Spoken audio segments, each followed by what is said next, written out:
Well, hello, beautiful people. You know what's funny? And I mean really funny. Two people are tearing each other apart over you right now.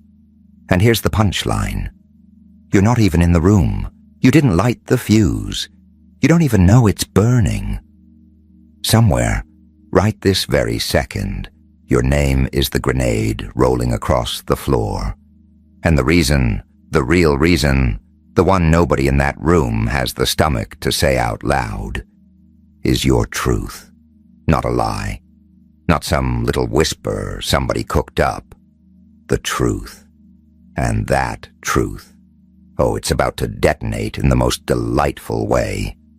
And when I tell you why, it's going to land somewhere you weren't bracing for.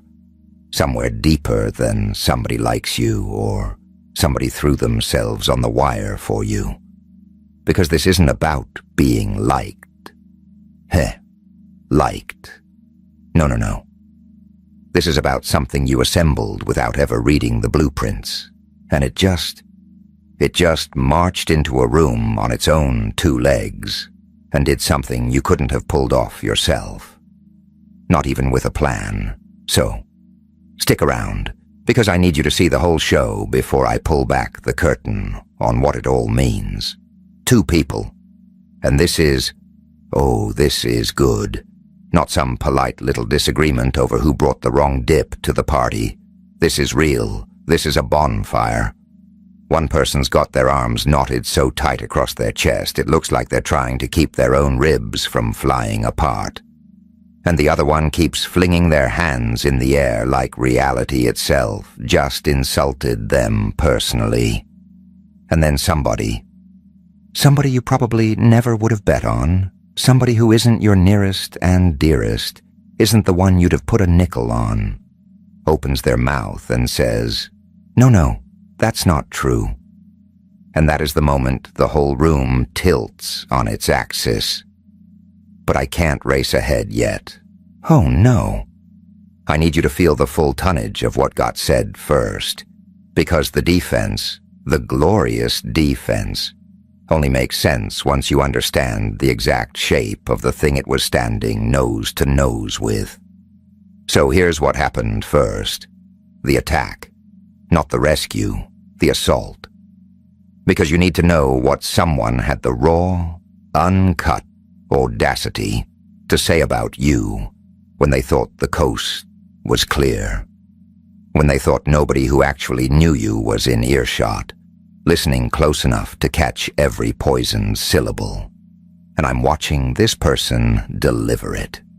And they are confident, polished almost, practiced, like this little monologue has been fermenting in their chest for weeks, just waiting for the right crowd, the right spotlight. And the first thing, the very first fizzing, spitting thing out of their mouth is that you think you're better than people. That there's something about the way you carry yourself, the way you sweep into a room that reads as arrogance, that you make people feel like furniture just by standing near them. And it lands. Oh, it lands. Because some of the people listening don't know you from a hole in the wall.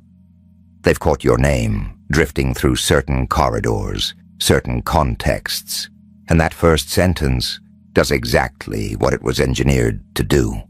It tips the scales just a hair in the wrong direction, plants a little seed right behind the eyes. And now everybody's leaning in. Now everybody's watching.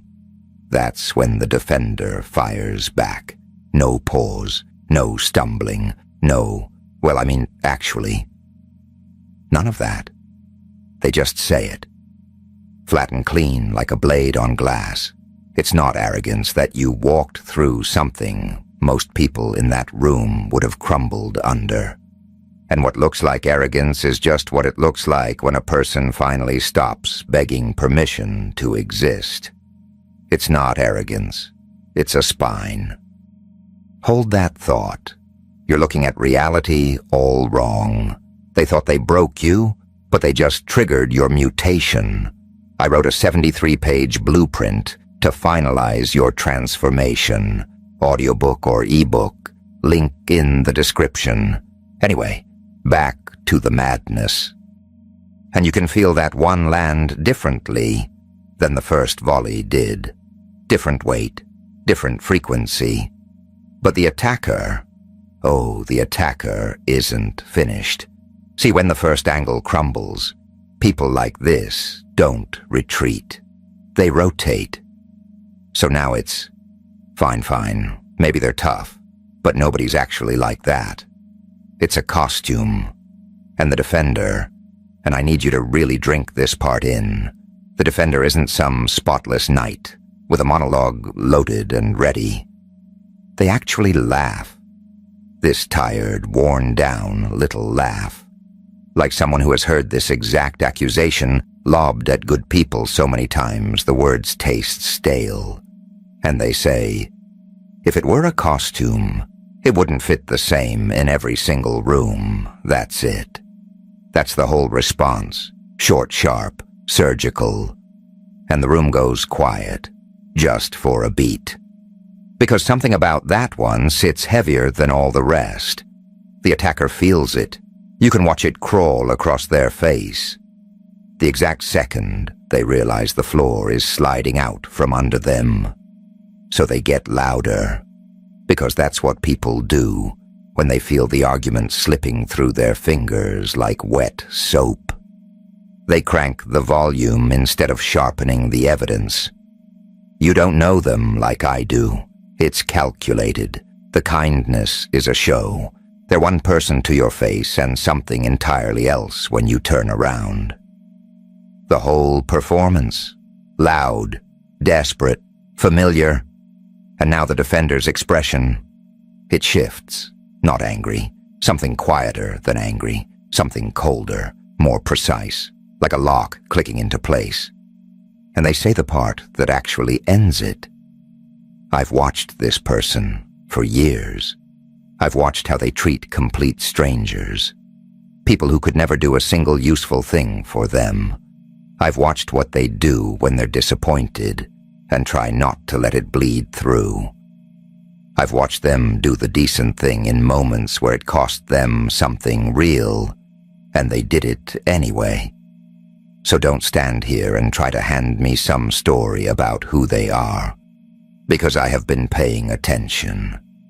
And you don't walk that back cleanly. You just don't. Not when someone just laid out years of quiet, accumulated evidence in 30 seconds flat. That's not an argument. That's an autopsy of your little narrative. And here's the part nobody's saying out loud yet. There was somebody else in that room. Somebody who, right up until that exact moment, had been slowly, quietly, drifting toward believing the ugly version of you. Not dramatically. Just that slow poison drip that happens when you hear the same little nick repeated 1, 2, 3 too many times. Or you had one weird moment with someone and let it weigh more than it ever should have. The portrait was painting itself crooked in their head.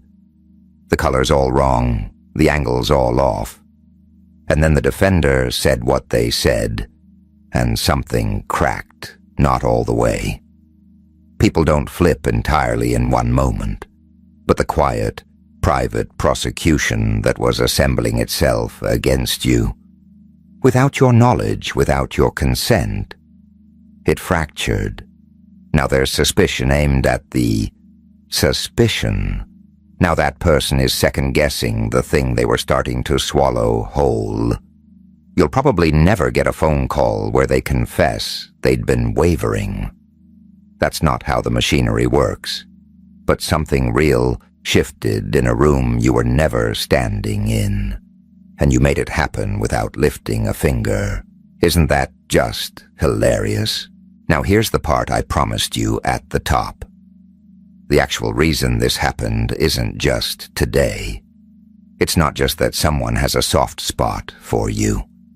It's that you gave them something, probably without meaning to, probably without ever even noticing, that they simply could not ignore the second someone tried to scratch it out. You gave them evidence, not a speech, Not some grand declaration about your noble character. Evidence. Accumulated quietly. In small, unremarkable moments. Over time. Like the way you handled something brutal without turning it into everybody else's emergency. The way you treated someone who could never do a single thing for you in return. The way you kept showing up when showing up was the last thing you wanted to do, and nobody was tallying it up. But somebody was. You just didn't know that either. All of it stacking up, silently, brick by brick, without you tracking a speck of it. Your defender has a file. Not the written kind. The kind that comes from watching someone stay consistent in the exact spot where it would have been so much easier to just not.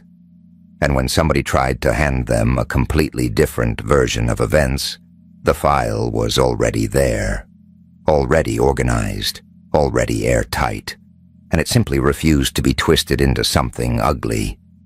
That's why the defender didn't hesitate, not for a heartbeat. Now. I want to go underneath all of this, because there's a layer here that matters most, and honestly, it's the most uncomfortable layer. The argument was never really about you. I know. That sounds upside down, when you're picturing two people practically screaming your name. But stay with me on this. The fact of you, the specific way you move through the world, works like a kind of frequency. And when people come into contact with that frequency, something inside them vibrates. Not because of you. Exactly. Because of themselves. Because of parts of themselves they have never been willing to stare at directly. Let me stop here. Because depending on what's actually living in there, under the surface, that vibration looks completely different from person to person.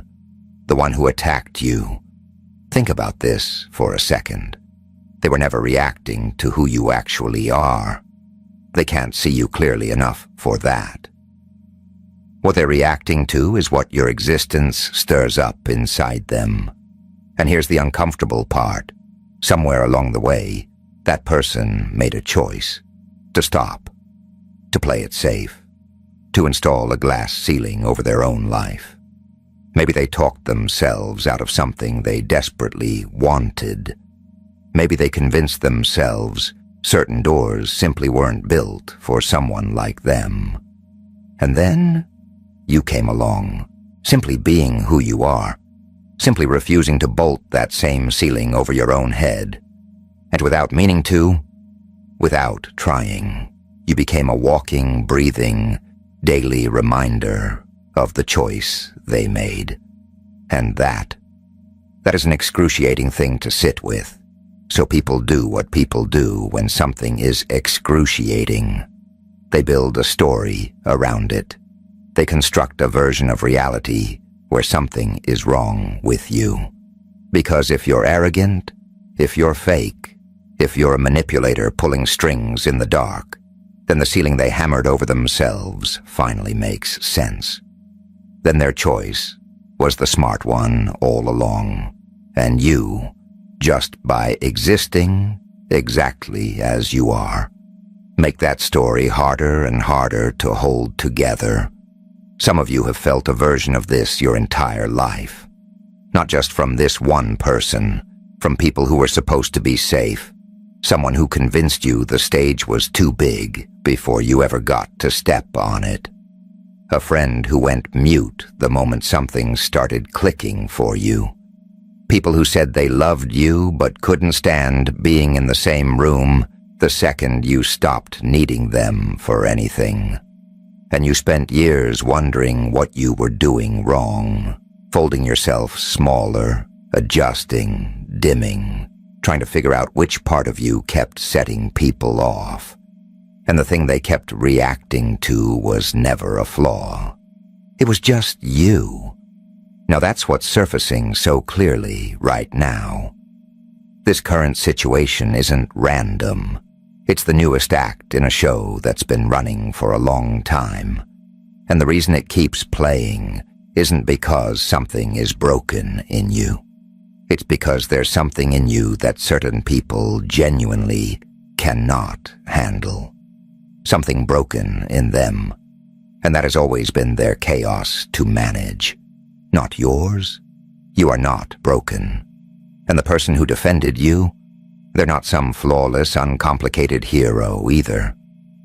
They are doing something for themselves, too. You are proof of something they personally needed to believe was still possible. Maybe it's that decent people don't always get punished for staying decent. Maybe it's that consistency actually counts for something over the long haul. Maybe it's simply that they've been surrounded by people performing a version of kindness, and you were the one real thing they had to hold on to. And they need that.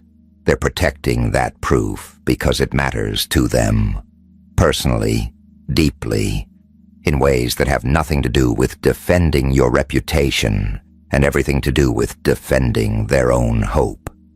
So, two people are standing in a room saying your name, and neither one of them is actually talking about you.